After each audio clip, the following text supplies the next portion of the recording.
The ocean depths are home to a primordial beast that has spawned countless horror stories and movies, the great white shark. Unfortunately, this fear has become a tragic reality for Louis Archer Borden, a 24-year-old surfer who died after being bitten by possibly the largest great white shark ever recorded on December 19, 1981. Are you ready to take the plunge into the unknown depths of the ocean? The incident took place in California, where the sun was obscured by gray clouds that loomed over the coastline. While many people avoided the beach due to overcast weather, surfers and enthusiasts took advantage of the storm swell caused by the cold and windy conditions. Louis Archer Borden was up early on a Saturday morning, driven by his love for the ocean.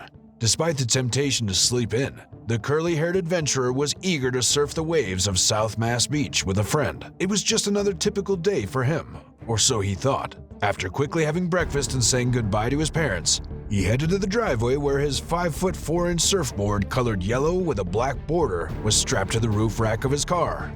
The surfer's hands stretched wide while lying on the board, creating a silhouette that could be mistaken for a seal. But this was not on Louis's mind at the time. He was beaming with excitement as he drove away from his residence, unaware that it would be his last goodbye.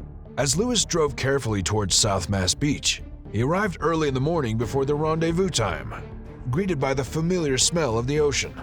He knew it was going to be another excellent surfing season. However, what he didn't know was that there had been 6 fatal shark attacks in California since 1899, 5 of them caused by great white sharks. Louis and his friends stood on the coastline of South Mass Beach, inhaling the sea breeze and patiently peering across the turbulent sea.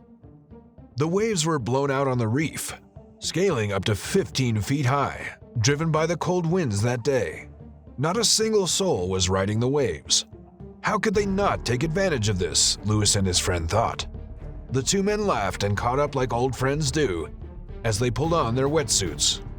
They paced along the coastline, scouting the opportunity and getting a general feel of the atmosphere. The two surfers ventured into the cold waters, paddling out into the open sea. With slow, deliberate strokes, they paddled towards the incoming waves, their eyes fixed on the horizons. They were enjoying the thrill of surfing, not realizing the danger lurking beneath them.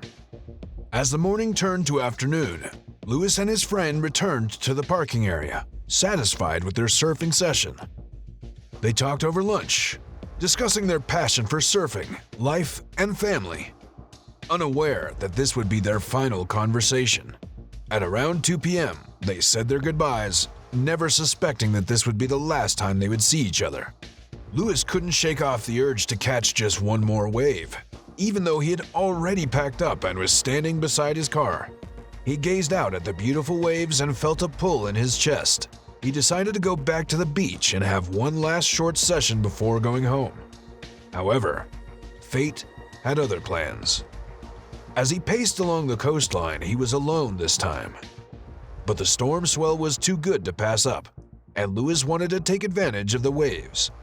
He put on his wetsuit and paddled out into the open water, relishing the sound of the churning ocean.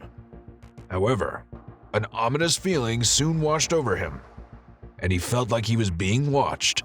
Unbeknownst to him, a great white shark was lurking beneath him, tilting its head and quickly moving towards him. Despite the fish in the area scrambling in fear, Louis kept paddling towards his demise.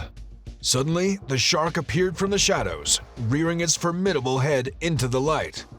As Louis paddled away, completely unaware, the great white shark moved like a silent predator, carefully tracking his every move. The dark, cloudy weather concealed the shark's presence just a few meters below him. Millions of years of evolution had made the great white shark a master of stealth, blending seamlessly into the ocean depths. It stalked Louis, waiting patiently for the right moment to strike. Suddenly, the shark lunged upward, unleashing 2,000 pounds of raw power. The water erupted into a frenzy of thrashing and splashing as the creature's massive jaws, lined with 5 rows of razor-sharp teeth, clamped down on Louis. It was as if a freight train had hit him. The impact was so intense that Louis was knocked off his board and pulled under the water. In an instant, the shark tore a chunk from his chest. Louis's fate was sealed. He knew he was dying, but he couldn't comprehend what was happening. As his body sank into the depths of the ocean, he felt his life slipping away. The water closed in around him, shrouding the horror of his final moments. And just like that, the eerie silence of South Mass Beach could not erase the tragic fate of Louis Archer Borden. On December 20th, 1981, Louis had gone missing after venturing into the waters for one last surf. The following day, two surfers stumbled upon a surfboard with a section missing, about 15 yards away from where Louis was last seen. The surfers handed the missing parts over to the Salinas Police Department, who eventually passed it on to the supervising ranger at the beach. The day after Louis went missing on Monday, December 21st, a missing person report was filed by one of his friends, who had grown concerned after realizing that his vehicle had not been moved from the beach since he was last seen. The fear and uncertainty that gripped Louis's friends and family were answered by the cold currents of the morning of Thursday, December 22nd.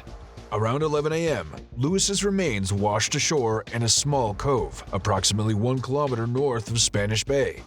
After being taken to the Palm Mortuary in Pacific Grove, his remains were identified as Louis. An autopsy confirmed severe trauma to his left chest, caused by a shark bite. Louis had been bitten only once, but the subsequent investigations of the bite marks revealed something even more sinister. A marine biologist concluded that the shark's jaws were 18 inches wide, based on the segment of the surfboard that had been bitten off.